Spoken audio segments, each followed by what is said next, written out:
Everyone, मैं आ गया हूं पास्ट टेंस लेके। जैसे कि मैंने आपको कहा था कि हमारा पूरा स्पीकिंग कोर्स टोटली फ्री चलने वाला है। चलिए आज को सीखते हैं। वीडियो के अंदर हम सीखेंगे आज पास्ट इंडेफिनिट के बारे में। ये चैप्टर बहुत ही ज्यादा इंपॉर्टेंट होता है, खासकर 11th क्लास के बच्चे, 10th क्लास के बच्चे और 12th क्लास के बच्चे इसको ध्यान से देखें, क्योंकि अगर आप स्कूल जाते हैं तो आपके स्कूल में जो रिपोर्ट राइटिंग वगैरह आती है तो सारी इसके अंदर लिखी जाती है। मैं आपको सिखाने वाला हूं पास्ट इंडेफिनिट में एग्जैक्टली होता क्या क्या है। आपने देखा होगा प्रेजेंट परफेक्ट टेंस चुका है जहां पे आता है और दूसरा आता है हमारा पास्ट परफेक्ट। दोनों में डिफरेंस करना बहुत ज्यादा मुश्किल हो जाती है। बच्चों को समझ में नहीं आता ये कहां लगाए हैज हैव लगाए, कहां लगाए सेकंड फॉर्म। एक मजे की बात बताऊं, हमारी पूरी इंग्लिश लैंग्वेज के अंदर this is the only one chapter जहां पे हम second form of the verb का यूज करते हैं। इसके सिवा कोई भी चैप्टर ऐसा नहीं है जहां पे हम second form of the verb का यूज करते हैं। आज मैं सिखाने वाला हूं क्यों, कब, कहां, कैसे। और हाँ, इस चैप्टर को थोड़ी सी मेरी वीडियो लॉन्ग होने वाली है, लेकिन मैं इस वीडियो के अंदर मैं आपको सारी चीज़ पढ़ाने वाला हूं ताकि आपको समझ में आ जाए सब कुछ। बात करते हैं चैप्टर की। पास्ट इंडेफिनिट टेंस था, थे, थी या फिर लास्ट में आ, ए, ई भी आ सकता है। तो याद रहे, अगर मैं बात करता हूं था, थे, थी या फिर आ, ए, ई, जब भी लास्ट में आएगा तो वहां पर लगाएंगे हम past indefinite tense. Second form of the verb इसका पहला रूल है। दूसरी बात, present perfect tense and past indefinite में फर्क क्या होता है, जो मैं आज समझा दूंगा उसके बाद कभी भी कोई दिक्कत नहीं होने वाली है। ध्यान से सुनेंगे और समझेंगे। सपोज कोई काम है जो कि मैंने कर दिया है, उस काम का असर अभी तक है। दोबारा बताता हूं। सपोज जैसे कि मैंने ब्रेकफास्ट कर लिया है, 12 बज गए हैं या 10 बज चुके हैं, लेकिन मुझे भूख नहीं लग रही है, बट उसका असर तो है ना, काम तो खत्म हो चुका है, तो उसका असर अभी तक है। यहाँ आ जाएगा पास्ट इंडेफिनिट। अगर दोपहर के 2 बज चुके हैं, मैंने कहा था यार ब्रेकफास्ट किया था भाई, भूख लग रही है, इट मीन्स उस काम का असर तो नहीं है ना, तो ये पास्ट में चला जाएगा। क्यों? उसका असर नहीं है। या फिर कोई काम जो कि हमने कर लिया है उसका असर है, लेकिन वहाँ पे टाइम लगा दिया है, तो पास्ट में चला जाएगा। कभी भी किसी काम में अगर टाइम लगा दिया गया है और वो काम खत्म हो चुका है या खत्म, उससे लेने देना नहीं है, तो वहाँ पे टाइम अगर आ गया है तो पास्ट इंडेफिनिट कहलाता है। जैसे कि मैं बात करता हूँ, हमें आज़ादी मिली है, अभी भी तो आज़ाद है, लेकिन मैं बात करता हूँ 1947 में हमें आज़ादी मिली थी, तो ये पास्ट में चला जाएगा। जहाँ पे हमने सन का यूज़ किया वहाँ पे क्या हो जाएगा 1947, यानी कि पास्ट इंडेफिनिट, क्योंकि वो टाइम पीरियड हो गया ना। लेकिन अगर मैं बात करता हूँ कि हमें आज़ादी मिली है, तो अभी भी तो आज़ाद हैं, तो ये परफेक्ट टेंस में आ जाएगा। समझ में आ रहे हैं? सपोज मुझे सैलरी मिली है, अभी है, ठीक है, चाहे 10,000 में से 2 रुपये बचे हुए हैं, लेकिन सैलरी है। लेकिन अगर मैं कहता हूँ सैलरी मिली थी, इट मीन्स खत्म हो चुकी है, जितने पैसे यहाँ से आए थे वहाँ चले गए। ये हमारा पास्ट इंडेफिनिट में चला जाएगा, क्योंकि अब उसका काम नहीं है ना। और अगर सैलरी अभी भी है तो ये प्रेजेंट परफेक्ट टेंस में आ जाएगा। चलिए पढ़ते हैं। और हाँ, जैसे कि मैंने आपको बताया, ये एक लौता चैप्टर है जहाँ पे हम second form of the verb का यूज़ करते हैं। मैं गया था, आई वेंट, आप गए थे, यू वेंट, वे गए थे, दे वेंट, हम गए थे, वी वेंट, वह गया था, ही वेंट, वह गई थी, शी वेंट। सबसे बेहतर रूल लगता है, सबसे आसान चैप्टर लगता है मुझे। क्यों? क्योंकि इस चैप्टर के अंदर कभी चाहे सिंगुलर हो, चाहे एक से ज़्यादा हो, चाहे प्लूरल हो, सबके साथ सेकंड फॉर्म लगेगी। पॉजिटिव के अंदर, नेगेटिव में रूल चेंज हो जाएगा और क्वेश्चंस में रूल चेंज हो जाएगा। लेकिन मैं बात करता हूँ, एक लौता चैप्टर है, मुझे सबसे बेहतर लगता है भाई। क्यों? क्योंकि इसमें कुछ ज़्यादा फंडे नहीं है, ठीक है। इसमें क्या करना, चाहे वो प्रेजेंट हो, चाहे सिंगुलर हो, चाहे आई, यू, दे, वी, कुछ भी हो, चाहे I, you, they, we, he, she, boys, girls, parents, teachers, students, girls, boys, brothers, sisters, siblings, cops, कितने भी हों, सबके साथ क्या करना है, कुछ नहीं करना है वहाँ पे, बस सेकंड फॉर्म लगानी है आंख बंद करके। अब मैं बात करता हूँ चैप्टर के बारे में। फॉर एग्जांपल यहाँ पर मैंने सेकंड फॉर्म काफ़ी सारी लिखी गई हैं। अब जैसे कि प्रैक्टिस करते हैं, मैं आया था, आई केम, आप आए थे, यू केम, वो आए थे, दे केम, हम आए थे, वी केम, वो आया था, ही केम, वे आई थी, सी केम। सेकंड फॉर्म हो गया, यहाँ तक कोई दिक्कत तो नहीं है। अगर बात करता हूँ नेक्स्ट रूल की, तो नेक्स्ट रूल में आ जाता है हमारा, जैसे कि दूसरा रूल यहाँ पे दिया गया है, डिड प्लस वर्ब की first form of the verb, या did plus first form of the verb. Did के बाद क्या लग जाएगा, फर्स्ट फॉर्म लगेगी। जैसे कि मैं गया था, आई वेंट, लेकिन मैं नहीं गया था,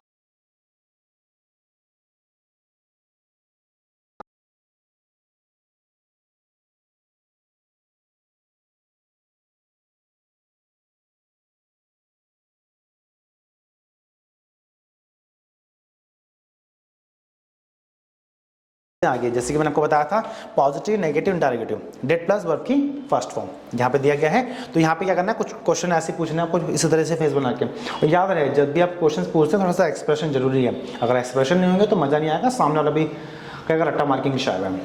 सो क्या मैं आया था, डिड आई कम, क्या आप आए थे, डिड यू कम, क्या वो आए थे, डिड दे कम, क्या हम आए थे, डिड वी कम, क्या वो आया था, डिड ही कम, क्या वो आई थी, डिड शी कम। ये क्वेश्चन में कुछ ऐसे पूछ रहे हैं, डिड यू गो, क्या तुम गए थे, हाँ मैं गया था, यस आई वेंट। पॉजिटिव में क्या होगा, यस आई वेंट। नेगेटिव में क्या होगा, नो आई डिडंट गो।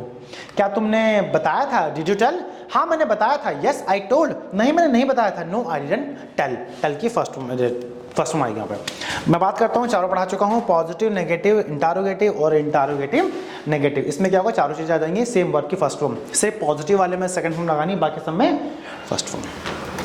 चलिए वाई की बात करते हैं। सो यहाँ पे क्या आने वाला है, मैं क्यों गया था, डिड आ गया यहाँ पे, डिड के बाद कौन सी फॉर्म लगेगी, फर्स्ट फॉर्म। मैं क्यों गया था, व्हाई डिड आई गो, आप क्यों गए थे, व्हाई डिड यू गो, वे क्यों गए थे, व्हाई डिड दे गो, हम क्यों गए थे, व्हाई डिड वी गो, वह क्यों गया था, व्हाई डिड ही गो, वह क्यों गई थी, व्हाई डिड शी गो। याद रहे हमारी सारी हेल्पिंग कुछ इस तरह से यूज की जाएगी। यहाँ पे क्या होगा, डिड लगेगा, डिड के बाद वर्ब की फर्स्ट फॉर्म लगेगी। मैंने आपको पहले भी समझाया, जब भी कभी WH वर्ड से क्वेश्चन बनता है, कुछ नहीं करना है, हमारा WH वर्ड लगाना है और फर्स्ट हेल्पिंग यानी कि जो भी होती है वो बाहर लिया। यहाँ पे सिंपल डिड है तो यहाँ पे डिड बाहर ले आएंगे, बाकी सारा सेम रहने वाला है। मैं बात करता हूँ नेगेटिव की। सो मैं क्यों नहीं गया था, why didn't I go. Same, या तो देखो डिड आप तो दोनों चीज डिड नॉट एक साथ बाहर ला सकते हो, या फिर व्हाई डिड आई नॉट भी कर सकते हो, कोई दिक्कत यहाँ पर नहीं है। जैसे कि मैं क्यों नहीं गया था, व्हाई डिडंट आई गो, आप क्यों नहीं गए थे, व्हाई डिडंट यू गो, वह क्यों नहीं गए थे, व्हाई डिडंट दे गो, हम क्यों नहीं गए थे, व्हाई डिडंट वी गो, वह क्यों नहीं गया था, व्हाई डिडंट ही गो, वह क्यों नहीं गई थी, व्हाई डिडंट शी गो। समझ में आ रहा है, आगे चलते हैं। यहाँ पे सारी चीज मैंने पढ़ा दी है, मैंने पॉजिटिव पढ़ा दिया, नेगेटिव पढ़ा दिया, इंटारोगेटिव नेगेटिव पढ़ा दिया है, और मैंने वाई भी पढ़ा दिया, वाई नॉट पढ़ाते हैं। चलते हैं आगे फटाफट से, ठीक है। मैं वैन की बात करता हूँ, मैं कब गया था, when did I go, sorry मैंने कब पढ़ाया था, when did I teach. Second form क्या होती है, टॉट, लेकिन यहाँ पे क्या फर्स्ट फॉर्म क्या है, टीच। टीच क्यों आ रहा है यहाँ पे, टॉट क्यों नहीं आया, क्योंकि यहाँ पे डिड के बाद हमारी वर्ब की फर्स्ट फॉर्म लगती है। So when did I teach, मैंने कब पढ़ाया था, व्हेन डिड यू टीच, आपने कब पढ़ाया था, व्हेन डिड दे टीच, उन्होंने कब पढ़ाया था, व्हेन डिड वी टीच, हमने कब पढ़ाया था, व्हेन डिड ही टीच, उसने कब पढ़ाया था, व्हेन डिड शी टीच, उसने कब पढ़ाया था। चलिए बढ़ते हैं आगे। सॉरी वेयर के बारे में, मैंने इंग्लिश कहाँ सीखी थी, where did I learn English, आपने इंग्लिश कहाँ सीखी थी, where did you learn English, उन्होंने इंग्लिश कहाँ सीखी थी, where did they learn English, हमने इंग्लिश कहाँ सीखी थी, where did we learn English, उसने इंग्लिश कहाँ सीखी थी, where did he learn English, और उसने इंग्लिश कहाँ सीखी थी, where did she learn English. कोई दिक्कत तो नहीं है, सेम क्वेश्चन बनाने हैं, बैठ के जब भी खाली समय मिलता है क्वेश्चंस बनाओ, प्रैक्टिस करो। देखो आप कभी इंटरव्यू में जाओगे, क्या क्वेश्चन पूछेंगे, तुम कहाँ गए थे, तुमने जॉब कहाँ की थी, तुमने जॉब की छोड़ी की थी, तुमने इंटरव्यू नहीं दिया था, तुमने इंटरव्यू के लिए क्यों नहीं आए थे, तुमने काम पूरा क्यों नहीं किया था, तुम वहाँ क्यों गए थे, तुमने बात क्यों की थी, तुम चुगली क्यों की थी, तुमने झूठ क्यों बोला था, तुमने सच क्यों बोला था। जितने भी सेंटेंस होते हैं इन सबकी प्रैक्टिस करो। देखो ये सेंटेंस वही है, सबसे ज़्यादा चैप्टर यूज होता है। आप किसी से बात करते हो, क्या बात करते हो कि भाई कैसा है, क्या करते हो, कहाँ रहते हो और क्या करते हो। मोस्टली क्वेश्चन जब भी उसकी लाइफ के बारे में पूछते हो तो क्या पूछते हैं, तुम कहाँ गए थे, तुम लास्ट वीक कहाँ गए थे, तुमने बर्थडे कब मनाया था, तुमने दोस्तों कहाँ गए थे, तुमने न्यू ईयर कहाँ सेलिब्रेट किया था, सबके पीछे पास हो जाएगा। ठीक है, आगे बात करते हैं। कैसे की इंग्लिश क्या होती है, हाउ होती है, सेम हेल्पिंग ऑफ बाहर आ जाएगी यहाँ पे। सो मैंने कैसे पढ़ाया था, हाउ डिड आई टीच, आपने कैसे पढ़ाया था, हाउ डिड यू टीच, उन्होंने कैसे पढ़ाया था, हाउ डिड दे टीच, हमने कैसे पढ़ाया था, हाउ डिड वी टीच, उसने कैसे पढ़ाया था, हाउ डिड ही टीच, उसने कैसे पढ़ाया था, हाउ डिड शी टीच। बात करते हैं व्हाट की, मैंने क्या खाया था, मैंने क्या सीखा था, व्हाट डिड आई लर्न, आपने क्या सीखा था, व्हाट डिड यू लर्न, उन्होंने क्या सीखा था, व्हाट डिड दे लर्न, हमने क्या सीखा था, व्हाट डिड वी लर्न, उसने क्या सीखा था, व्हाट डिड ही लर्न, उसने क्या सीखा था, व्हाट डिड शी लर्न। आगे बढ़ते हैं। कितने बजे, मैं कितने बजे आया था, एडवर्टाइम या गया था, सॉरी मैं कितने बजे गया था, एडवर्टाइम डिड आई गो, आप कितने बजे गए थे, एडवर्टाइम डिड यू गो, वो कितने बजे गए थे, एडवर्टाइम डिड दे गो, हम कितने बजे गए थे, एडवर्टाइम डिड वी गो, वह कितने बजे गया था, एडवर्टाइम डिड ही गो, वह कितने बजे गई थी, एडवर्टाइम डिड शी गो। यहाँ तो कोई दिक्कत तो नहीं है। आगे बढ़ते हैं। लास्ट टाइम, सॉरी क्या यार मैं घूम जाता हूँ बार बार। मैं किसके साथ गया था, whom did I go with, आप किसके साथ गए थे, whom did you go with, वह किसके साथ गए थे, whom did they go with, हम किसके साथ गए थे, whom did we go with, वह किसके साथ गया था, whom did he go with, वह किसके साथ गए थे, whom did she go with. यहाँ कोई दिक्कत तो नहीं है, पूरा चैप्टर दिया गया है, समझ में आ रहा है। हेल्पिंग वर्ब बाहर क्यों आती है, जब भी प्रश्न बनता है तो हेल्पिंग वर्ब बाहर आ जाती है। मेरी पुरानी वीडियोस देखिएगा स्टार्टिंग से प्रेजेंट डेफिनेट से, तो आपको सब कुछ समझ में आ जाएगा कि ये डिड बाहर क्यों आया है। मैं बता देता हूँ दोबारा से, जब भी हमारा WH फैमिली वर्ड से क्वेश्चन बनता है तो वहाँ पे क्या होता है, हेल्पिंग वर्ब बाहर आती है, सिंपल सा फंडा है। तो यहाँ पे क्या हुआ, सेम क्वेश्चन बन रहा है होम से तो बाहर आ गया वो, यहाँ तो कोई दिक्कत तो नहीं है। क्लियर हो गया, ये सबको समझा दिया है। मिलते हैं नेक्स्ट वीडियो में। और अगर आप मेरे चैनल पर नए हैं तो चैनल को जाकर सब्सक्राइब जरूर कीजिएगा। बहुत से लोग चैनल सब्सक्राइब नहीं करते हैं, जितने लोग देखते हैं कम से कम वीडियो को लाइक तो किया करो, देख के छोड़ दे तो लाइक भी कर दिया करो, मुझे पता चल जाए कि हाँ भाई समझ में आ रहा है सबको। ठीक है, थोड़ा सा मोटिवेशन मुझे भी चाहिए होता है। अगर आप अच्छा करते हो तो आपको गुड चाहिए होता है, हमें थोड़ा सा लाइक कर दिया करो, वीडियो को बनाने में मेहनत लगती है भाई। समझ में आ रहा है तो कोई दिक्कत तो नहीं है। और क्या करेंगे अब आगे कि इसको प्रैक्टिस करेंगे और कोशिश करिएगा कि जितना भी हो सके चैप्टर मेरे दिए गए व्हाट्सएप नंबर पर मैसेज करो। अगर आप प्रैक्टिस करते हो तो मुझे प्रैक्टिस भेजो, मैं वो भी चेक करूंगा। बट हाँ, प्रैक्टिस अभी भेजते हैं ऊपर अपना नाम लिख देंगे, प्लस में क्या करेंगे मेरे व्हाट्सएप पर भेज दीजिएगा एक स्क्रीनशॉट, जैसे कि फोटो कैप्चर करके। ठीक है भाई, समझ में आ गया? यहाँ तो कोई दिक्कत नहीं, मैंने एक ही वीडियो में पूरी चीज़ खत्म कर दी है, शायद थोड़ी सी लंबी हो गई बट डैम श्योर मजा आएगा। नेक्स्ट वीडियो करते हैं पास्ट कॉन्टिन्यूएशंस, जल्दी आ जाएगी वीडियो, उसको भी मैं सेम एक वीडियो में खत्म करने की कोशिश करूंगा। चलिए मिलते हैं नेक्स्ट वीडियो में, bye bye, good night, take care, शुभ रात्रि।